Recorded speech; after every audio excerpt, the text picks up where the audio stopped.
আসসালামু আলাইকুম। আসসালামু আলাইকুম সবাইকে। সবাইকে জব ভিশনের পক্ষ থেকে সামার সিজনের শুভেচ্ছা এবং অভিনন্দন জানাচ্ছি।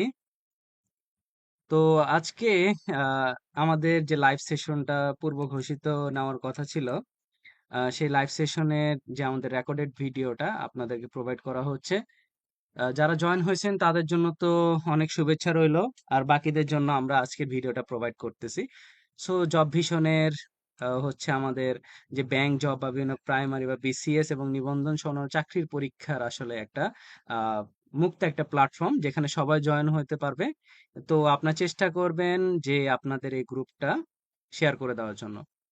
তো ওকে, আসুন, তা আমরা চলে যাই আমাদের আজকের যে টপিকটা ছিল, সাধারণ জ্ঞানের টপিকটা, 69-এর গণ অভ্যুত্থান নিয়ে আলোচনা। ঠিক আছে, ম্যাস আপরাইজিং ইন 1969। তো বরাবরের মতো আমি আপনাদের সাথে সোহান স্যার আছি জব ভিশনের। আজকে আমরা এটা নিয়ে আলোচনা করব, 69-এর গণ অভ্যুত্থান। আচ্ছা, তা আসুন আজকে আমরা প্রথম পরিচিতি পর্ব একটু জানি। 1969 সালে যে গণ অভ্যুত্থানটা ছিল, সেটা ছিল আসলে পুরো পাকিস্তানের, বর্তমানে যে বাংলাদেশ হয়েছে, সেটা ঘটে যাওয়া একটা গুরুত্বপূর্ণ একটা রাজনৈতিক এবং গণতান্ত্রিক আন্দোলন। এটা কি ধরনের আন্দোলন? এটা হচ্ছে রাজনৈতিক এবং গণতান্ত্রিক আন্দোলন। কারণ আমাদের এই 69 গণ অভ্যুত্থান থেকে কিন্তু অনেক কোশ্চেন আসে। বিগত চাকরি পরীক্ষা এবং যে চলমান যে চাকরি পরীক্ষাগুলো হচ্ছে বা সামনে যে চাকরি পরীক্ষাগুলো হবে, সেগুলোতে কিন্তু গণ অভ্যুত্থানের অনেক প্রশ্ন থাকবে। তো গণ অভ্যুত্থানটা কি? বেসিক্যালি রাজনৈতিক এবং গণতান্ত্রিক যে আন্দোলন, যা শেষ পর্যন্ত বাংলাদেশের স্বাধীনতার আন্দোলনের ভিত্তি তৈরি করছে। আচ্ছা, এই অভ্যুত্থানের ফলে পাকিস্তানের যে সামরিক শাসক আইয়ুব খানের পতন ঘটে। তো কয়েকটা গুরুত্বপূর্ণ ইনফরমেশন পেলাম আমরা। এটা কোন ধরনের আন্দোলন? রাজনৈতিক এবং গণতান্ত্রিক আন্দোলন।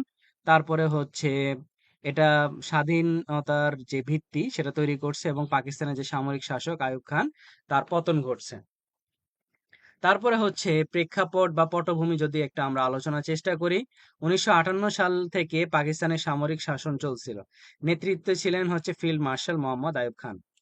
আর পুরো পাকিস্তানে মানুষ অর্থনৈতিক বৈষম্য ও রাজনৈতিক নিপীড়নের বিরুদ্ধে মোটামুটি একটা ক্ষোভের মধ্যে ছিল। শেখ মুজিবুর রহমান 1966 সালে একটা ঐতিহাসিক 6 দফা দাবি উত্থাপন করে, যা পুরো পাকিস্তানে কি স্বায়ত্ত শাসনের দাবি করছে। তারপরে পাকিস্তানি সরকার 6 দফাকে দেশদ্রোহিতা বলে আখ্যায়িত করছে এবং আগরতলা ষড়যন্ত্র মামলা দায়ের করছে এই 6 দফা পরে। তারপরে শেখ মুজিবুর সহ 35 জন বাঙালি সামরিক ও বেসামরিক কর্মকর্তার বিরুদ্ধে দায়ের করা হয়েছিল। তাহলে আমরা দেখলাম 1958 সালে পাকিস্তানের সামরিক শাসন চলতেছিল, তখন শাসন করতেছিল ফিল্ড মার্শাল আইয়ুব খান। আর ওই সময় মানুষজন অর্থনৈতিক বৈষম্য, রাজনৈতিক নিপীড়িত হইতেছিল। 1966 সালে 6 দফা দাবি আন্দোলন উত্থাপন করছে। এই উত্থাপনে পাকিস্তানের স্বায়ত্তশাসন ছিল, আর পাকিস্তানি যে সরকারটা ছিল তারা দেশদ্রোহিতা হিসেবে আখ্যায়িত করে আগরতলা ষড়যন্ত্র মামলা করছে 35 জন বাঙালির বিরুদ্ধে। আর এই অভ্যুত্থানের সূত্রপাতটা কোথায় থেকে হয়েছে? 1968 সালের শেষের দিকে ছাত্র সমাজের নেতৃত্বে আন্দোলনের সূচনাটা হয়। তারপরে 1969 সালের জানুয়ারি মাসে পুরো পাকিস্তানে যে আন্দোলন তীব্র আকার ধারণ করে।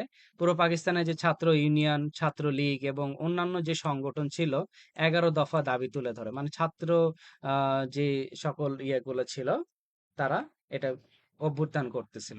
তারপর আসাদের যে আত্মদান। এখন এখানে আসাদ সবথেকে গুরুত্বপূর্ণ একটা জিনিস।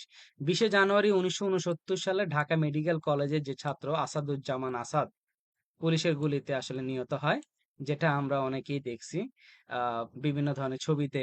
আসাদের মৃত্যু আন্দোলনের এক নতুন মাত্রা যোগ করে এবং ছাত্রদের পাশাপাশি জনগণও কি হয় তাতে সামিল হয়ে যায়। আসলে আসাদের আত্মদানের মধ্য দিয়ে কিন্তু এই 69-এর যে গণ অভ্যুত্থান সেটা আরো বেশি ত্বরান্বিত হয়েছিল। তারপর আসেন এটার আসলে কি কি ফলাফল হয়েছে বা এটা থেকে কি কি অর্জন আমরা করছি।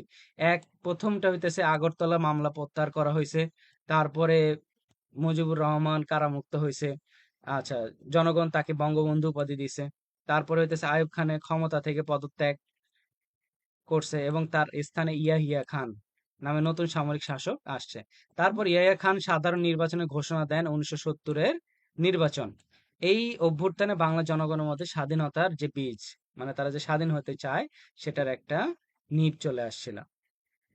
তারপরে আসেন এইটার গুরুত্বটা কি। ৬৯ গণ অভ্যুত্থান বাংলাদেশের মুক্তিযুদ্ধের একটা পুরো প্রস্তুতি ছিল। তারপরে এটা বাঙালি জাতিকে রাজনৈতিকভাবে কি একটা ঐক্যবদ্ধ করছিল, কারণ এর আগে এত বড় রাজনৈতিক মানে আন্দোলন ঘটে নাই। জনগণের কাছে প্রমাণিত হয় গণ আন্দোলনের মাধ্যমেই পরিবর্তন সম্ভব। আর লাস্টে যদি বলতে হয়, ১৯৬৯ সালে যে গণ অভ্যুত্থানটা ছিল সেটা হইতেছে বাঙালি যে সচেতনতার জাগরণ, বাঙালির সচেতনতার জাগরণ। তারপরে হইতেছে দাবি আদায়ের আন্দোলন, সচেতনতার জাগরণ, দাবি আদায়ের আন্দোলন। তারপরে হচ্ছে স্বাধীনতার সূচনা পর্ব। এই তিনটা জিনিস। তারপরে আসাদের আত্মদানের মধ্য দিয়ে শুরু হওয়া এই আন্দোলন ক্রমে একটি জাতির স্বাধীনতা সংগ্রামের রূপ নেয়। আসলে এই তিনটা কারণ, সচেতনতা জাগ্রত হয়েছে ৬৯ গণ অভ্যুত্থানে, তারপর দাবি আদায়ের একটা আন্দোলন হয়েছে, তারপর স্বাধীনতা, যে আমাদের ১৯৭১ সালে স্বাধীনতা, সেই স্বাধীনতার একটা সূচনা পর্ব শুরু হয়েছে। আর এই আন্দোলনের মাধ্যমে একটা জাতির স্বাধীনতা সংগ্রামের রূপ নিছে।